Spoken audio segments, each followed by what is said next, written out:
Saudara-saudara pendengar yang kami kasihi dimanapun Anda berada, Anda kembali bersama kami dalam acara Telaga, Tegur Sapa Gembala Keluarga. Acara ini diselenggarakan oleh Lembaga Bina Keluarga Kristen atau LBKK bekerjasama dengan radio kesayangan Anda ini. Saya Heman Elia akan berbincang-bincang dengan Bapak Sindunata Kurniawan. Beliau adalah seorang pakar dalam bidang konseling dan keluarga. Perbincangan kami kali ini adalah tentang mekanisme pertahanan diri. Kami percaya acara ini pasti bermanfaat bagi kita sekalian. Dan dari studio kami mengucapkan selamat mengikuti. Pak Sindunata, ini tentang mekanisme pertahanan diri ya Pak ya. Bagaimana ini menarik buat Bapak untuk diangkat? Berbicara tentang mekanisme pertahanan diri, sesungguhnya ini berbicara tentang keseharian hidup kita sebagai manusia Pak Heman. Jadi sebagaimana istilah yang dipakai pertahanan diri. Sesungguhnya memang di dalam keseharian kita mengalami berbagai peristiwa emosi yang membuat kita merasa tersudut, merasa terserang, merasa terancam, merasa cemas. Dan secara alami, secara spontan, secara tidak sadar, kita memunculkan cara-cara membentengi diri atau melindungi diri. Dan inilah yang disebut mekanisme atau sistem pertahanan diri. Iya, berarti memang setiap hari ya Pak ya, setiap saat kita menghadapi serangan-serangan dari luar dan itu mempunyai dampak buat emosi kita ya Pak ya. Betul Pak Iman. Jadi kondisi yang merasa tidak aman, merasa terancam, dan itu memang setiap saat bisa kita alami ya, bahkan mungkin nyaris setiap menit. Sehingga itulah memunculkan cara-cara pelindungan diri yang akhirnya kita akan kenali nantinya berbagai jenis mekanisme pertahanan diri. Apakah ada ciri-ciri dari mekanisme pertahanan diri ini secara psikologis ya Pak? Jadi sebagaimana yang tadi sudah saya paparkan Pak Iman, kita bisa rumuskan minimal ada 2 ciri khas. Yang pertama, ini merupakan cara mekanisme ini bisa muncul karena berada dalam kondisi cemas. Jadi karena ada kecemasan yang kita alami, sehingga memunculkan mekanisme pertahanan diri. Yang kedua, mekanisme pertahanan diri ini muncul secara tidak sadar, secara spontan dari diri kita untuk melindungi diri dari kecemasan itu. Jadi ada 2 ciri khas minimal Pak Herman. Ini menarik ya. Tadi Bapak singgung soal tidak disadari. Apakah Bapak bisa menjelaskan lebih lanjut kenapa mekanisme pertahanan diri ini kok bisa tidak disadari ya Pak? Rupanya begini Pak Herman. Di dalam tubuh kita yang diciptakan Tuhan memang menciptakan kita sebuah pola yang kita sadari dan pola yang tidak kita sadari, atau dengan kata lain pola yang bersifat refleks atau spontan. Kita bisa lihat misalnya sebuah pengalaman kecil. Kalau misalnya tanpa kita memperhatikan tangan kita memegang sesuatu, ternyata kita pegang di meja makan itu panci yang panas. Pasti secara spontan tangan kita akan kita tarik dari panci yang panas itu, tanpa kita harus melewati proses berpikir, menganalisa, dan mengambil keputusan. Kita langsung tarik. Nah, inilah proses refleks, proses yang bersifat spontan. Nah, proses spontan dan refleks secara fisik itu tadi rupanya juga terjadi di dalam dunia psikis, dunia jiwa, dunia emosi kita, Pak Iman. Dan inilah yang memunculkan mekanisme pertahanan diri itu tadi.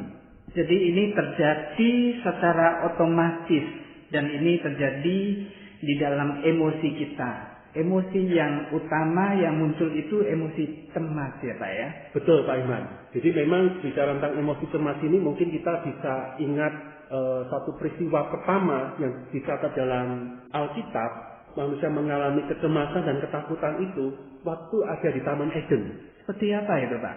Jadi bagaimana kita bisa lihat dalam Kejadian pasal yang ketiga, ketika manusia melanggar apa yang Allah larang, yaitu makan buah pengetahuan baik dan jahat, tiba-tiba manusia bisa tersingkap pandangan matanya dan melihat dirinya telanjang.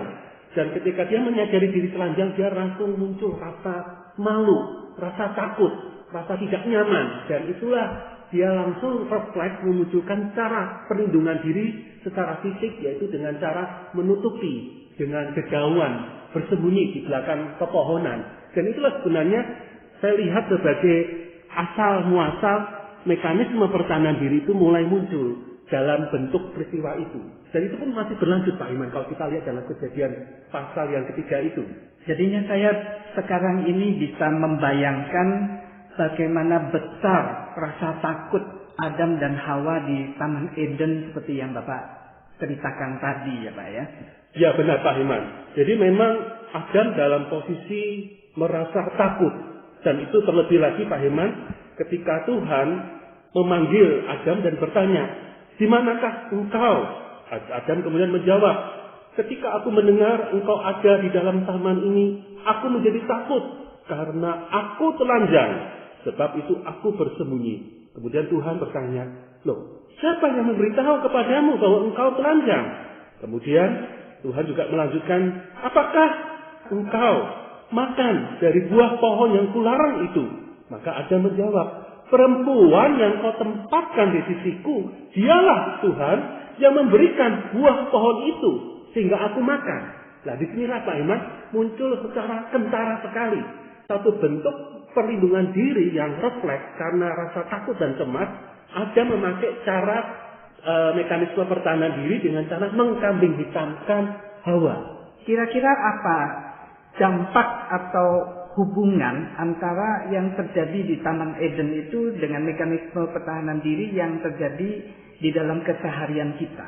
Ya, di dalam keseharian kita merasa terancam, merasa cemas, kemudian kita berusaha melindungi diri. Dari dalam melindungi diri ini, lebih sering kita memang memikirkan dari sudut kita sendiri dan sangat mungkin akhirnya menabrak koridor-koridor batas-batas kebenaran. Dan disinilah Pak Iman titik kritisnya kenapa kita perlu menyadari mekanisme-mekanisme pertahanan diri macam apa yang kita pakai dalam keseharian kita. Salah satunya untuk kita bisa lebih membawa ke dalam ruang kesadaran sehingga tidak mudah masuk dalam mekanisme pertahanan diri itu, dan itu berarti juga akan menolong kita untuk tidak hidup di dalam penyangkalan diri, di dalam penipuan diri, karena cenderung untuk akhirnya spontan melindungi diri tapi mengabaikan orang lain atau mengabaikan kebenaran.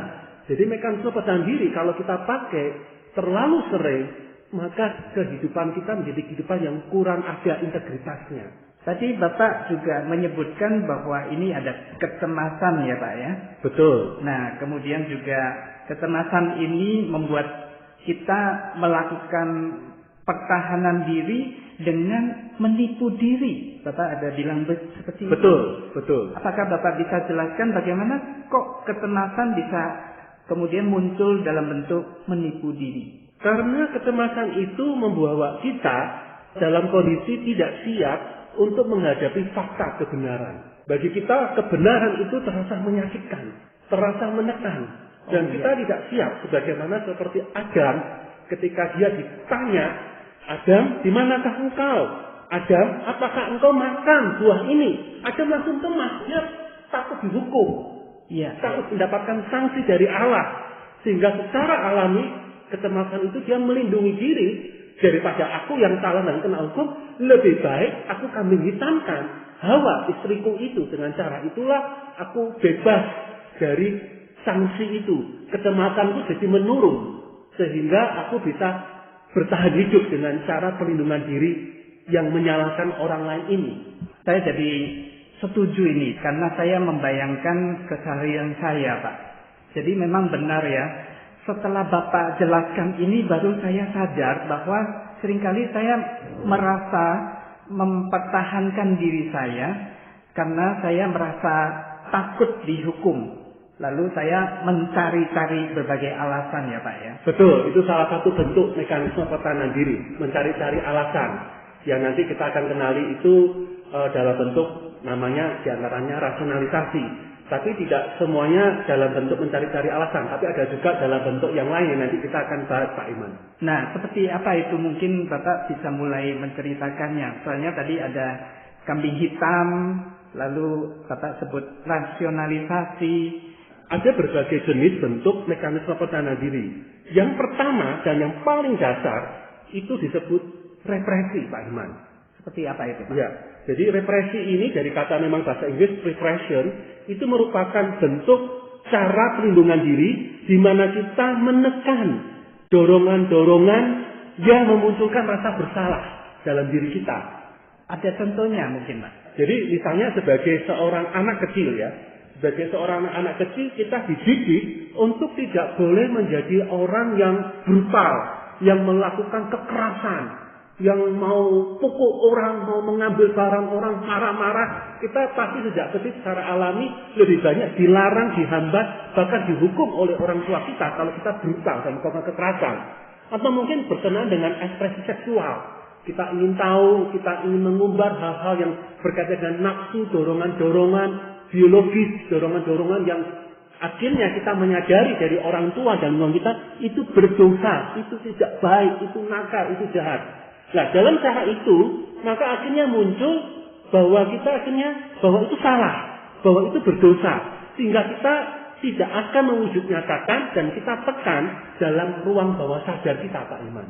Kita tekan karena kita takut, kita ingin berbuat sesuatu, tapi karena kita takut dihukum, maka kita tekan sampai di bawah sadar. Seperti apa itu bahayanya kalau kita menekan itu sampai ke bawah sadar, Pak?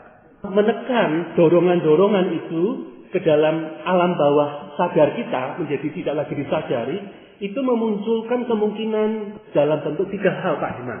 Yang pertama yaitu adalah dorongan-dorongan itu tetap tidak berubah di dalam alam bawah sadar kita. Jadi memang tetap ada. Yang kedua, dorongan-dorongan yang mendesak itu masuk ke dalam alam sadar kita dalam bentuk yang tidak berubah. Sehingga justru menciptakan kecemasan yang lebih besar lagi yang tidak bisa dikendalikan oleh orang itu. Dan orang itu makin dikuasai dengan kecemasan. Yang ketiga, dan ini yang lebih lagi yang terjadi, Pak Iman, ketika dorongan-dorongan itu ditekan, direpresi, maka dorongan-dorongan itu tetap bisa bocor, terekspresikan dalam bentuk-bentuk lain yang terselubung. Dan inilah yang membuat kita akhirnya mengalami kondisi-kondisi yang menderita. Menderita ya, Pak. Ya, contohnya misalnya saya marah sekali, bahkan membunuh orang itu karena sangat tersakiti. Tetapi karena saya tahu itu berdosa, tidak boleh, tidak benar, melawan moralitas dan norma, maka saya tekan dorongan itu. Dan apa akibatnya? Muncullah waktu saya tidur, Pak Imam, mimpi buruk. Mimpi buruknya saya bergulat dengan seseorang dan saya pukul-pukul orang itu, saya teriak-teriak, saya maki-maki. Dan itu menjadi mimpi yang bisa berulang dari malam ke malam. Mimpi buruk itulah sebenarnya manifestasi perwujudan dari dorongan-dorongan brutal yang saya tekan dalam alam bawah sadar, tetapi waktu tidur di mana kesadaran saya berkurang dan itu muncul akhirnya dalam bentuk mimpi-mimpi buruk itu, Pak Iman. Ini menarik ya. Sebetulnya ini kan sesuatu yang seharusnya, artinya kita memang dilarang dan itu memang seharusnya begitu. Misalnya kita harus sabar begitu ya, tidak marah. Tetapi justru dengan bersifat sabar yang sifatnya itu menekan ke dalam ketidaksadaran kita, itu justru munculnya dalam bentuk misalnya mimpi buruk dan sebagainya ya, Pak ya. Betul. Jadi seharusnya bagaimana ini ya, Pak ya? Kan ini kan sesuatu hal yang sebetulnya cukup baik. Yang sehat adalah dorongan-dorongan itu bukannya ditekan, Pak Iman, bukannya ditolak, tapi justru kita perlu mengakui dan merangkulnya. Artinya saya seperti tadi contohnya harus mengakui saya marah. Saya jengkel sekali dengan dia. Kenapa seperti itu? Sebagaimana kalau kita lihat ya dalam beberapa bagian Mazmur, dalam kitab Mazmur itu kan ada beberapa ungkapan yang sebenarnya brutal. Ungkapan yang penuh kemarahan dan itu memang sehat. Artinya bukan berarti kita brutal kepada orang itu, tapi kita perlu akui dalam diri kita bisa akui juga di dalam doa kita lah. Akuilah kepada Tuhan emosi-emosi negatif, rasa sakit hati, tekanan yang kita alami, kita akui, kita sebutkan, tapi bukan dengan cara yang destruktif atau menghancurkan diri dan orang lain, tapi dengan cara yang sehat. Seperti misalnya dalam bentuk curhat pada seseorang yang cukup netral, atau yang lebih baik lagi juga kalau kita sertai curhat kepada Tuhan, Pak Iman. Sehingga emosi negatif itu tidak kita tekan, tapi kita salurkan keluar, tapi dengan cara yang membangun. Jadi bukan dengan cara misalnya memaki orang atau menyerang balik atau bahkan misalnya memukul dia. Wah, itu tentu tidak bisa dibenarkan, tapi dengan cara menyadari, merangkulnya, dan kemudian berkeluh kesah kepada Tuhan seperti Daud, begitu ya Pak ya? Betul. Represi ini sebenarnya menjadi sebuah tema utama Pak Iman dalam kelumpuhan hidup sekian banyak orang. Jadi dalam ruang-ruang konseling saya mendapati beberapa masalah-masalah orang sesungguhnya itu hasil represi Pak Iman. Di antaranya peristiwa-peristiwa traumatik. Karena dia mendapatkan kekerasan secara fisik, kekerasan secara emosi, kekerasan secara lewat kata-kata yang menyakitkan, bahkan kekerasan seksual. Karena dia tidak berani cerita, dia simpan. Jadi udahlah, nanti kalau orang lain tahu toh tidak ada siapapun yang menolong dan mau percaya saya, dia tekan, dia lupakan. Nah, ketika dia mengatakan lupakan, aku lupakan, itu sudah merepresi, tidak hilang, tapi bagaikan sebuah energi panas yang ditekan ke dalam. Dan akhirnya tiba-tiba dia mengalami kelumpuhan, mati rasa mungkin, atau hidup dikuasai ketakutan, bahkan dalam beberapa kasus karena dikuasai rasa bersalah, mungkin akhirnya orang mengalami gangguan-gangguan fisik atau yang sifatnya psikosomatik Pak Iman. Rupanya dampaknya sebegitu jauh ya Pak ya, kalau kita tidak bisa mengakuinya dan kemudian menceritakannya kepada orang yang bisa dipercaya ya Pak ya. Betul Pak Iman. Pak Sindu, selain represi tadi yang Bapak sebut, apakah ada jenis yang lain Pak? Jenis yang kedua Pak Iman yaitu proyeksi. Kata proyeksi ini tentu cukup kita merasa akrab ya dalam keseharian kita. Memantulkan proyeksi ini. Jadi yaitu adalah kita melihat pada orang lain adanya dorongan atau perasaan orang lain yang tidak bisa kita terima, tetapi sesungguhnya itu sebenarnya rasa atau dorongan yang ada dalam diri kita sendiri. Jadi ada orang yang punya dorongan tertentu yang kita lihat, wah ini nggak baik ini ya. Ya. Padahal itu adalah dorongan kita sendiri. Ya. Mungkin bisa dikasih contoh seperti apa itu Pak? Jadi misalnya saya merasa bermusuhan dengan saudara perempuan saya, tetapi saya nggak nyaman dengan perasaan bermusuhan yang ada dalam diri saya. Maka saya secara tidak sadar, saya berusaha meyakinkan diri saya sendiri bahwa saudara perempuan saya lah yang memusuhi saya. Iya. Atau dalam bentuk yang lain Pak Imam ya, misalnya dengan ini, saya merasa minder, punya gambar diri yang buruk tentang diri saya. Akhirnya saya bersikap sangat kritis terhadap orang lain yang memiliki sesungguhnya kelemahan seperti saya. Kamu kok gini sih? Kamu kok gini? Padahal yang saya kritik itu ada pada diri saya. Dan saya nggak sadar. Itulah proyeksi itu Pak Iman. Waduh, ini menarik sekali ya. Sekali lagi Bapak sebut tentang tidak sadar ini ya Pak ya. Iya. Pak Sindu, apakah di dalam Alkitab ada contoh-contoh seperti ini juga ya Pak? Ya, seperti Saul dan Daud. Jadi Saul merasakan sesungguhnya perasaan yang tertolak oleh Tuhan. Ketika Nabi Samuel mengatakan bahwa Tuhan menolak Saul sebagai raja. Secara alami, pasti dalam diri Raja Saul ada muncul rasa tidak suka, benci kepada Tuhan yang telah memilihnya sebagai raja, tetapi kemudian menolaknya sebagai raja. Nah, tetapi rasa benci itu dia alihkan kepada Daud. Bahwa Daudlah yang dia benci. Jadi peralihan. Atau mungkin Daud juga punya rasa bersalah terhadap dosanya karena perzinahannya terhadap Bathsheba dan membunuh suami Bathsheba yaitu Uria.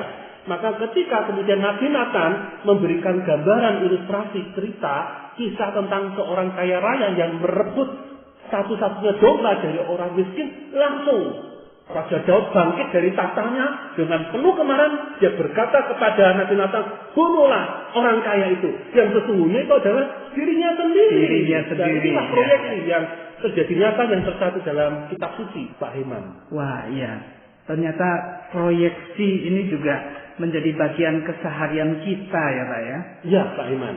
Dan rupanya dampaknya begitu jauh, ada kaitannya dengan dosa-dosa yang kita lakukan juga. Betul Pak Iman. Maka nggak heran di dalam Alkitab firman Tuhan mencatat sebuah pernyataan Tuhan Yesus bagian dari khotbah di bukit dalam Matius pasal yang ke-7 ayat 1 hingga ke-5 dikatakan, janganlah kamu menghakimi supaya kamu tidak dihakimi. Mengapa engkau melihat selembar di mata saudaramu, sedangkan balok di matamu sendiri tidak engkau ketahui? Nah, ini yang merupakan bagian firman Tuhan yang sebenarnya Allah tidak menyetujui cara kita memakai pola proyeksi ini. Jadi ini harus menjadi kewaspadaan buat setiap kita rupanya ya Pak ya. Selain represi dan kemudian tadi proyeksi, apakah ada jenis yang lain lagi Pak? Jenis yang ketiga yaitu intelektualisasi. Jadi dari kata itu kita bisa mengerti akar katanya intelektual. Nah, intelektual kan cerdas, hebat. Nah, tetapi sayangnya intelektualisasi itu cara hebat, cara cerdas yang dipakai kurang pada tempatnya. Jadi ini merupakan kondisi ketika seseorang merasa minder, merasa tidak nyaman dengan dirinya, akhirnya secara tidak sadari dia memilih menggunakan kosakata, istilah-istilah yang kesannya intelek, yang kesannya sulit akhirnya untuk orang lain.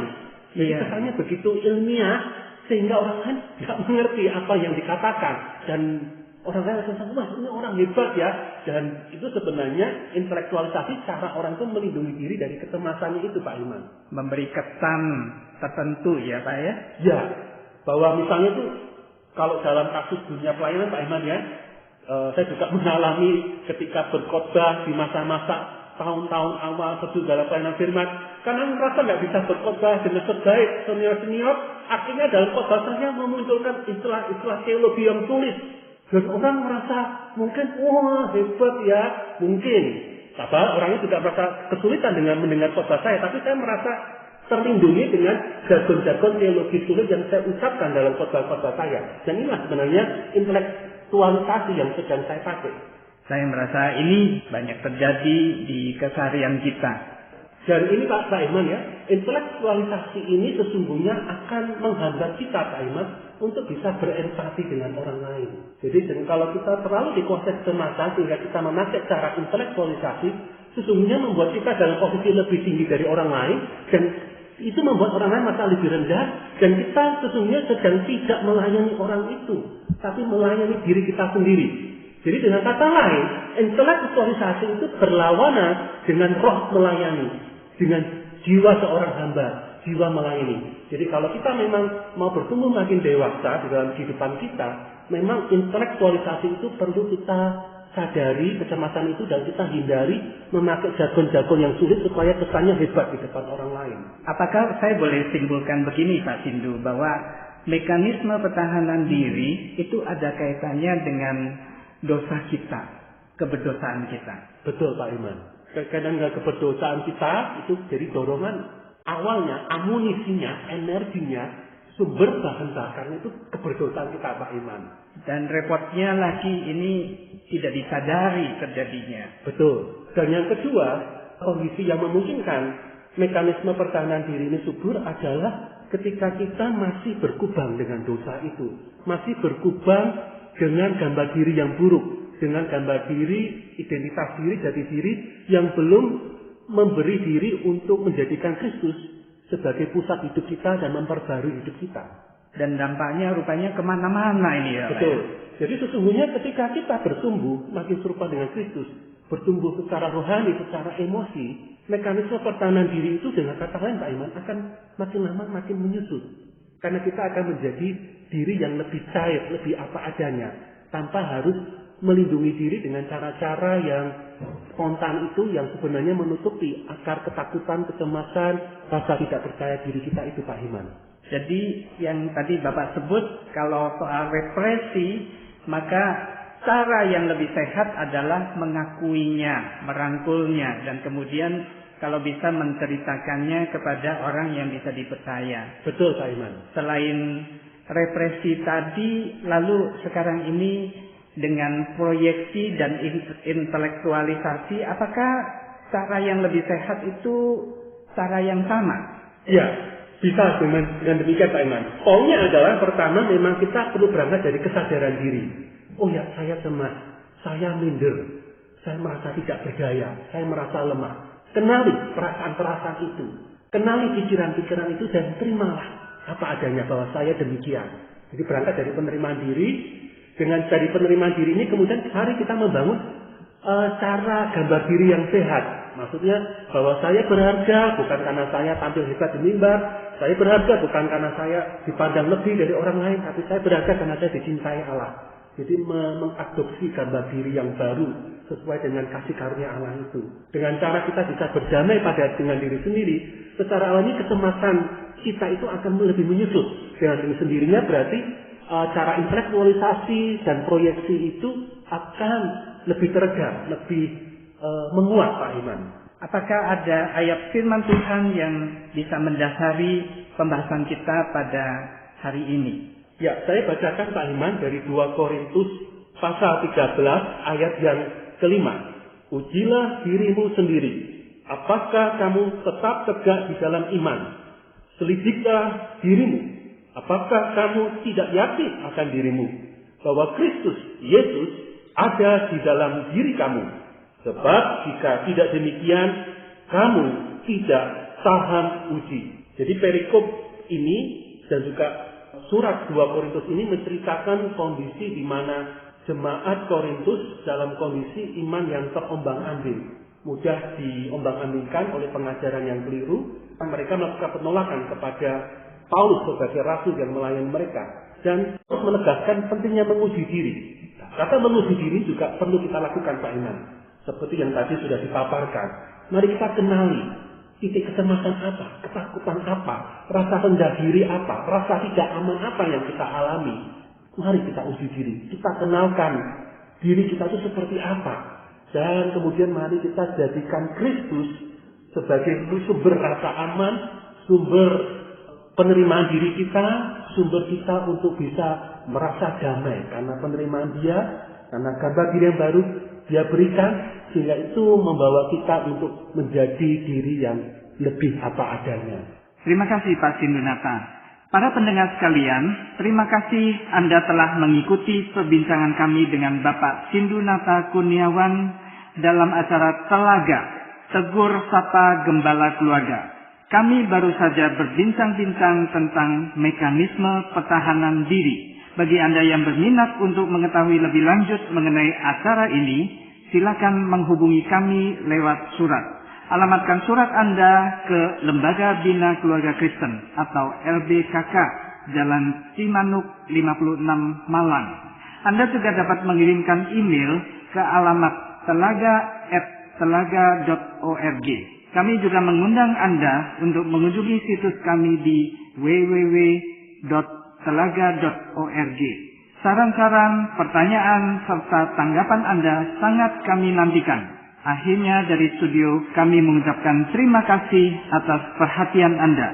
Dan sampai jumpa pada acara Telaga yang